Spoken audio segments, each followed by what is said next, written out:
19 de julio de 1977, el país paralizado. Nadie en la calle, solo tanquetas y agitadores sindicales y populares que luchaban contra las alzas de combustibles y las alzas de los alimentos. Fue el primer plantón, el más importante que hace el movimiento popular contra el régimen de Morales, que empezaba una contrarrevolución y la construcción de sus derechos sociales y sindicales conquistados. Tres protagonistas de este evento importante nos muestran ahora qué pasó, cómo fue y qué consecuencias tiene. Lo que provocó el paro nacional fue precisamente las medidas económicas fondomonetaristas aplicadas por la dictadura de Morales Bermúdez, que tenía en ese momento un ministro de Economía sacado de la Sociedad Nacional de Industria como Walter Piazza.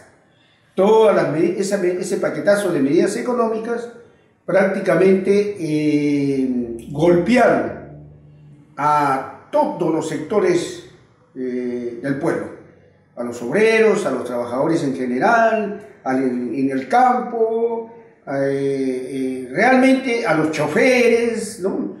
Transporte público, transporte pesado, todo eso, que respondieron con una huelga general en cada departamento, en la mayoría de los departamentos del país. Como la presión popular, las huelgas que se desarrollaron en todo el país, ameritaban una respuesta unitaria y nacional, obligó a que se unieran 23 federaciones independientes con algunas centrales sindicales, ¿no? Y se convocara al paro nacional del 19 de julio de 1977.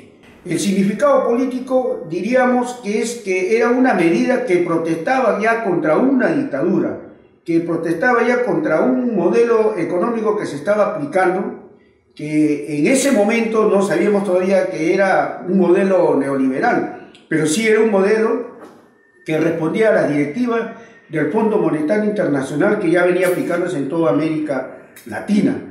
Y la respuesta fue nacional, del movimiento popular, sindical, de todos los sectores nacionales contra el gobierno, contra una dictadura militar, contra una política económica. Hay que precisar sobre el problema del paro, razones muy fundamentales eran desmontar todo lo que se había construido durante el proceso que hizo Velasco Alvarado. En eso involucraba la eliminación de las comunidades laborales, la eliminación de la industria, la eliminación del derecho de los trabajadores. ¿Cuál era? La negociación colectiva, el pliego de reclamo, la estabilidad laboral y al mismo tiempo otros beneficios más que implicaba, como podríamos llamarle también el derecho a la sindicalización. La unanimidad manifestada ese día en todo el país y de la integridad del movimiento sindical se debió, entre otras cosas, a esa efervescencia revolucionaria global que la gente lo sentía aquí en el Perú.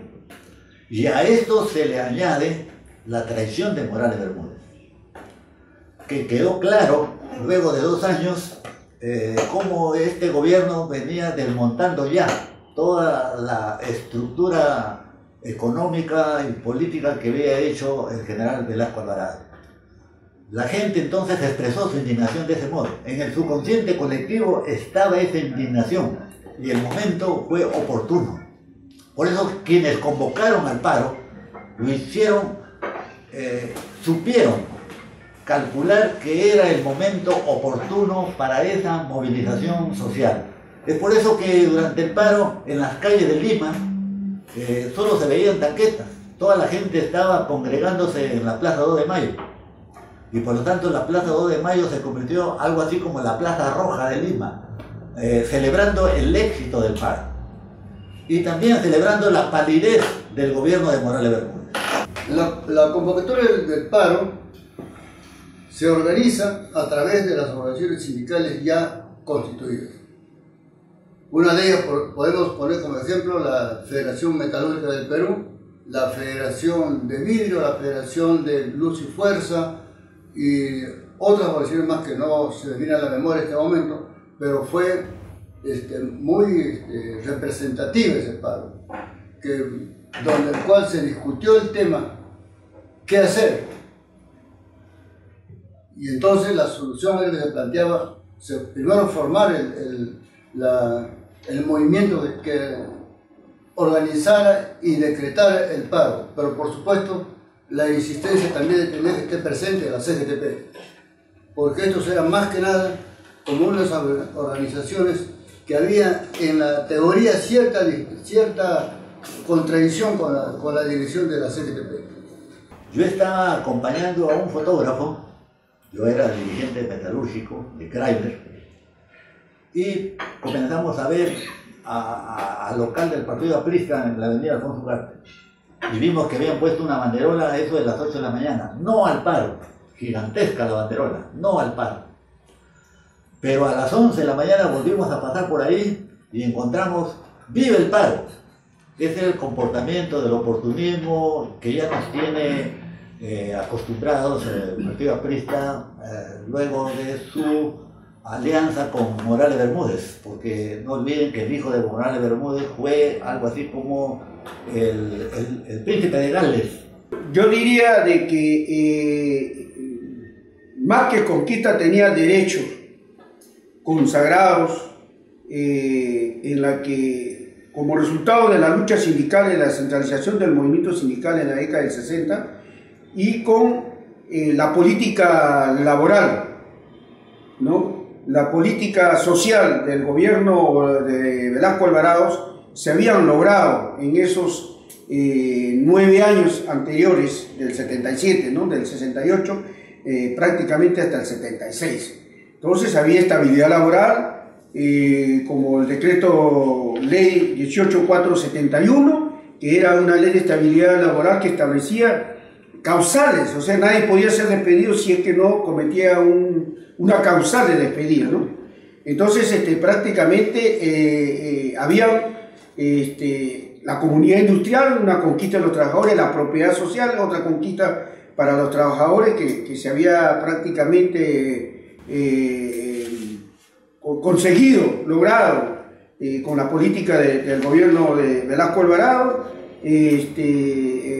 para todos los sectores, telecomunicaciones, la comunidad de compensación minera, y que dieron inclusive origen a que se organizaran casi todos los trabajadores sindicalizados. Creció el movimiento sindical, sindicatos, federaciones, campesinos, comunidades industriales. Todo eso realmente generó todo un potente o poderoso movimiento sindical, popular, campesino. Todos prácticamente estábamos organizados, y ese fue el resultado de toda una política de Juan Velasco Alvarado. La represión del gobierno fue violenta, sin ningún tipo de parámetros. Estuvimos detenidos, por ejemplo, en la prefectura, en todos los niveles, había más o menos cerca de 5.000. No cabíamos. Teníamos que, incluso para hacer alguna necesidad, colas. Eso solamente en Lima, y a nivel de provincias más, se puede calcular que había más de 5.000 detenidos a nivel nacional. Pero la respuesta de la dictadura de Morales, que ya tenía objetivos de acabar con el movimiento sindical, respondió con el decreto supremo 010 de 1977. Lejos de reponer a los dirigentes sindicales despedidos, lejos de retroceder en la política económica monetarista, por el contrario, se quedó, pues solamente renunció el ministro de Economía en ese momento del 77, Walter Piazza. Al contrario, las medidas económicas se quedaron ahí, el movimiento sindical fue nuevamente golpeado con más contundencia, porque el 21 de julio de 1977 se dio el decreto supremo 010 de 1977, que de un plumazo, y dando solamente un plazo de 15 días, la dictadura dio un plazo de 15 días para que el Estado y el sector privado despidieran a todos los dirigentes sindicales que provocaron el paro nacional. En este caso, todos los dirigentes sindicales, fundamentalmente de las federaciones independientes y sindicatos que integraban el Comando Nacional y Militar de Lucha y la CGTP, y contaban con una estrategia de cómo aplicar las contrarreformas. La pregunta es, ¿El movimiento sindical contó con alguna estrategia? Entonces mi respuesta es que nunca contó con una estrategia del movimiento sindical. Mientras ellos aplicaban su estrategia, el movimiento sindical solamente se defendía y nunca lograba revertir la situación del movimiento sindical. Eso es lo que hay que discutir, qué papel jugaron los partidos, qué papel jugaron las centrales sindicales, las federaciones, los sindicatos, pero sobre todo las direcciones. Mientras que la derecha, los capitalistas y con la dictadura tenían su Estado Mayor para aplicar las contrarreformas, el movimiento sindical y popular no tenía estrategia, no tenía objetivos. Y esto es un debate que debe llevarnos realmente a que construyamos una alternativa realmente sindical, política, revolucionaria, que nos permita frenar la política neoliberal que se ha implementado aquí en el Perú, ¿no? Y recuperemos todos nuestros derechos sindicales. Lo que nos enseña esta experiencia popular es que obviamente necesitamos una respuesta similar al 19 de julio del 77, contundente, nacional, para enfrentar tres fenómenos que sucedieron cuando se descabezó ese movimiento en aquel momento. La gran corrupción que dura hasta el momento, el sendero luminoso que ha sembrado terrorismo y despolitizado a todas las masas peruanas, y también todas las medidas neoliberales y la destrucción de los recursos peruanos en manos privadas. Para ello necesitamos recuperar al movimiento popular en su nivel que estuvo aquel 19 de julio. Por eso extrañamos y recordamos este momento histórico.